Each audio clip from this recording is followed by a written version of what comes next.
सवाल वही होता है कि कोई रह तो नहीं गया। मुस्लिम लीग नवाज का असूल है, खानदान में से कोई नहीं रहना चाहिए, बिरादरी में से कोई नहीं रहना चाहिए। आधी कैबिनेट जो है वो खानदान की होनी चाहिए और बाकी आधी कैबिनेट जो है वो अपनी बिरादरी की होनी चाहिए। 3-4 सीटें जीटी रोड को दे दें, बाकी पाकिस्तान की खैर है। वो पता नहीं वजूद रखता भी है या नहीं रखता। तो सलमान शहबाज साहब को भी मुबारक हो, शाही खानदान के हैं वो। कुछ शाही खानदान है, कुछ मुल्कों में हर मुलाजमत पे शाही खानदान वाला होता है। तो ऐसे नहीं, ये नई नस्ल जो इन सियासी जमातों से नाराज हो रही हट रही है, ऐसे नहीं हट रही, इन्हीं इनकी कार्रवाइयों की वजह से हट रही है।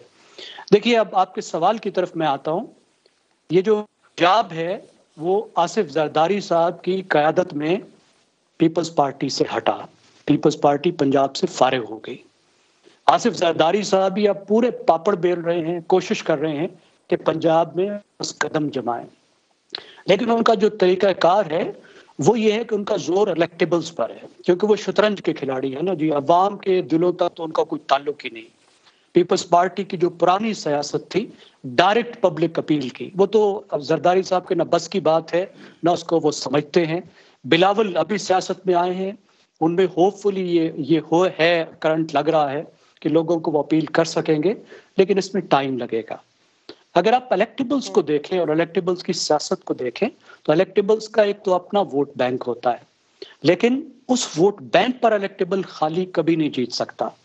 और हम देख रहे हैं कि गुज़श्ता 20-25 साल से ये एक ट्रेंड डेवलप हुआ है कि इलेक्टेबल्स पार्टीज के रिलेटिव कमजोर होते गए हैं, पार्टियां मजबूत होती गई हैं और इलेक्टेबल्स कमजोर होते गए हैं।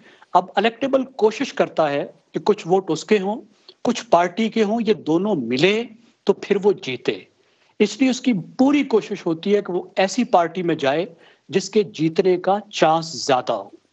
मुझे नहीं लगता कि किसी भी इलेक्टेबल को इस वक्त पंजाब में पीपल्स पार्टी वारे खाती है। कुछ एक्सेप्शंस हो सकती हैं, लेकिन जनूबी पंजाब में भी लार्जली मुझे ये लगता है कि अगले जो इलेक्शन होंगे वो इन दो बड़ी पार्टियों पीटीआई और मुस्लिम लीग नवाज के दरमियान होंगे, अगर बहुत कुछ बदल ना गया। अब जहां तरीन साहब के एंगल से अगर देखें तो तरीन साहब की पहली चॉइस तो यही होगी कि उनको ग्रुप को इंडिपेंडेंटली लड़ने दिया जाए और दो पार्टियां पीपल्स पार्टी और मुस्लिम लीग नवाज उनको सपोर्ट करें। लेकिन मुझे नहीं लगता कि उनकी ये तजवीज़ मुस्लिम लीग नवाज मानेगी और इतने बहुत से हल्के आज़ाद छोड़ देगी कि जहांगीर तरीन साहब जीत जाएं। कल तो वो आज़ाद है, उनकी मर्जी वो किधर जाएं, कोई मुस्लिम लीग नवाज के साथ बंधे तो नहीं होंगे। तो पीपल्स पार्टी की पंजाब की इतनी बड़ी सीटें मुस्लिम लीग नवाज कभी छोड़ने को तैयार नहीं होगी। इसलिए जो दूसरा ऑप्शन है वो सेकंड बेस्ट ऑप्शन होगा जहांगीर तरीन साहब के लिए कि वो मुस्लिम लीग नवाज से सीटें लेने की कोशिश करें। उनके जो अरकान हैं वो भी यही कोशिश करेंगे कि मुस्लिम लीग नवाज उन्हें एडजस्ट करे और उनको सीटें दे। तो नून लीग ही एक बेस्ट ऑप्शन कंसीडर करेंगे तरीन साहब? जी, मुझे यही लगता है। पहली ऑप्शन होगी कि आजाद उनको सपोर्ट करें, लेकिन मुझे नहीं लगता कि वो ऑप्शन मुस्लिम लीग नवाज के लिए काबिल कबूल होगा।